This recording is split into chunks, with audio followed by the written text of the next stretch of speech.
Hey, what's up everyone, Blade here, and welcome back to another video of Persona 5X. Inside today's video, guys, we're going to be going ahead and talking about the character being Marian. Now, the reason why we're bringing her up is because it does seem like we are going to be getting her very soon here on the global end. So I thought about what better time to talk about her than now. So if you guys are interested in the video, be sure to sit back, relax, and enjoy. Hit the like button, hit the subscribe button. We're going to get straight into it. Now I'll have a couple gameplay videos and such, as well as different little builds and team vids that you'll see very soon. I am going to try to work on a build guide for her as well, though it's going to take me a little bit because I want to see if I can make it look really nice. But the character herself should be dropping fairly soon, seeing that we've been seeing some things inside of the global end that is alluding to her being next. One, it does seem like they're moving the banners around based on, of course, the time period of different banners coming out. And then two, it does seem like they're trying to go straight into the summer side of things here, seeing that her name has been found inside of the achievements. Her name officially, from the looks of it inside the achievements, is like Beachside Minami, which is pretty darn cool, or Beachside Marian. And I think that's a pretty cool little name that they ended up bringing up for her. But this character is honestly devastational. And it's not in the sense of damage, but it's in the sense of the potential she can actually do for your team. Now, if a lot of you guys aren't familiar with her game, this character is a supporter who isn't like just a regular type support. She is a crit damage support who means business. This character, ever since she ended up releasing, is pretty much one of the top tier buffers that can ever end up being released here. And she is incredibly good for the crit damage side, as well as the other things that she brings up to the table, which is her signature list. But without further ado, we're going to go ahead and get up at least our lafel.net here so you guys can actually see all what she can do in English, because I don't usually use the translator over here. So I want you guys to go ahead and know exactly what we're looking at. So on the screen, you should be able to see Minami here, and we're immediately checking her out. And I'm used to calling her at least Summer Minami or Summer Marian, in which this is going to get changed very soon here. But the character herself is not only helping you out with just regular crit damage buffs effects, but she ends up having a special gimmick which comes with her drug effects that she ends up having. Pretty much in the synergy that we have already inside of the game, once you meet Minami, you get her up a couple things. She's able to give you these signature items that you can buy from her. Each one of these items are about 100 yen a piece, so they're pretty easy to go ahead and get up. And these items are mainly going to be used inside of battle.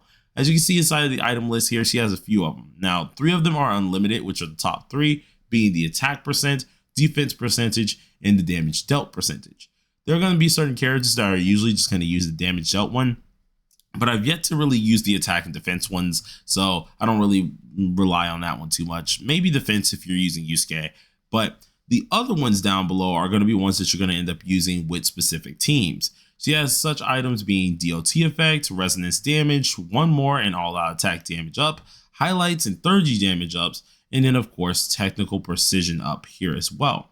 This character can do a little bit of everything. She's able to of course make it so that she can use her lovely skill 3 for a buff, which this actually procs off the item list later on the next turn. And this also allows it so you're able to extend your buff duration as well, and make it so you can use an item without consuming an action.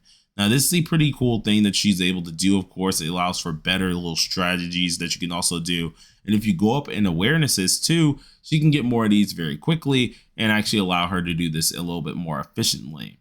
Now, this character really doesn't have any cons. As it says on the website, there's no cons with her. She's insanely good, and that's because she literally just does everything. If you are a damage dealer, she's pretty much always going to be at your side, because although Rico can outscale her in crit damage, if we're talking about awareness wise, she can outscale her in crit damage. What Rico can't do is provide absolutely everything item and buff wise that she can do. So let's go ahead and go check this on out here. So when it does come down to some of her skills, the character is a little bit of a mix of everything. You're able to increase your attack percentage with the skill 1, which is already great. You're able to increase your party's damage with the skill 2, as well as this is all going to be based off her max HP, as well as help yourself out on curing a debuff. And then on the skill 3, you're able to help out your critical rate and critical damage, which is going to be very helpful too. Now, all this is going to be based on her crit damage for the 3rd skill, so this is where that crit damage side comes into play. And even though Rico can outscale her, her crit damage amount is not bad at all. It is insanely high and is very helpful. Combine that with her highlight that also gives you a critical damage up as well. This will be very helpful, and she increases her item effects. With this character, you may think, okay, well, there's not really a real need for me to have this unit, seeing that she's mainly just helping out crit damage and some basic party buffs. That's where things go a little bit wrong for this unit, because when it does come down to at least Rico is only primarily focusing on that crit damage side, or most of our buffers being like kind of the twins are mainly focusing on that crit damage side, or I guess the twins in their case is mainly focusing on your attack side. This character is doing a little bit of a mixture of everything. I do think that she is on the same par of the twins currently. Later down the line, once the twins get their level 100, that's where the gap kind of differs a little bit here, where she's just a smidget under them, but she's still insanely worth it because she just fits in every last team. With those items I was talking about ahead of time here, you can boost the effects with the weapon that you can get, and of course with the highlight you're also boosting the item effects, and so it helps out just a plethora of different DPSs in general. At a 0 stopping time for you here, meaning also is allowed to have unlimited 3 buff items that you guys already saw, and whenever she's using Faraway Flower, or at least gaining a Flower of Dream stack, she can stack this up to 1 time, and this Flower of Dream will then be allowed to use the Memory Prescription. The Memory Prescription is the mode that I told you guys about, that when you find the little basket on the side of your screen, you click that and you can select a different amount of items. These items can be the special ones, they can be items that you just need in general, such as healing items. So she makes herself very useful, not only with her own just specialized items, but healing items in general that you've bought, different little trigger items, such as like if you want to try to proc a fire hit on an enemy for a guild boss scoring and stuff without taking up your turn, she could do that very well as well. So this character has a lot in her basket that she really can end up doing for a lot of you guys, that's making her insanely busted. If you decide to go for any duplicates on her, the highest I would honestly end up going is the A2. The lowest, I mean, you can go with the A1, because honestly, the A1 gives you more than what you need. You're able to get another Flower of Dream very quickly, and it does help out her item effect by 20%. Though going for the A2, this not only allows you to deal some extra damage by going ahead and decreasing the defense of the enemy, but it also increases the critical damage taken on the enemy as well, which can be by 30%, which is from the A2, and it lasts for 3 whole rounds. This is very good to honestly have, so I think a lot of you guys are probably going to end up going for the A2, though keep in mind, I stuck with A0 for a whole year, and she was absolutely fantastic. A1 I ended up getting up recently, and it does more than enough. You really don't need A2. Heck, you barely need A1 to a degree. So, I mean, it's honestly up to you if you want to go ahead and invest into this character. I'll go ahead and have more videos on that later down the line. But she does a little bit of everything that makes her just really, really good, and she doesn't need a ton to really work. There's even Juggernaut characters, as you can see down here, like Luce Noct, or at least Luce Noct, as well as Puppet Summer, Barry, Buoy Prism, all these characters that can hit like crazy numbers that will absolutely use her.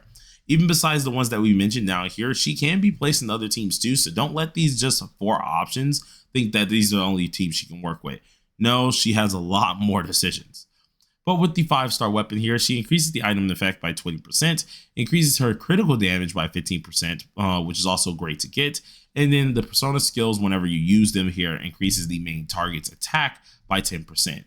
So she just helps out your DPSs in general, and just helps out anyone who's in your team a lot if you just have this 5-star weapon.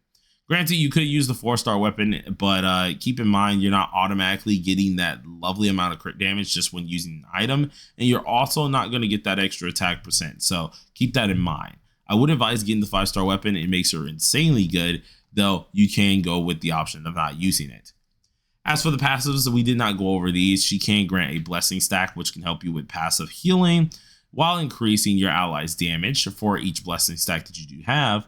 And then with the care passive, she's able to increase your allies' attack and increase the allies' attack by 15% more based on each buff item effect on the allies. So she is helping you out overall with just damaging and sustainability. So do keep that in mind.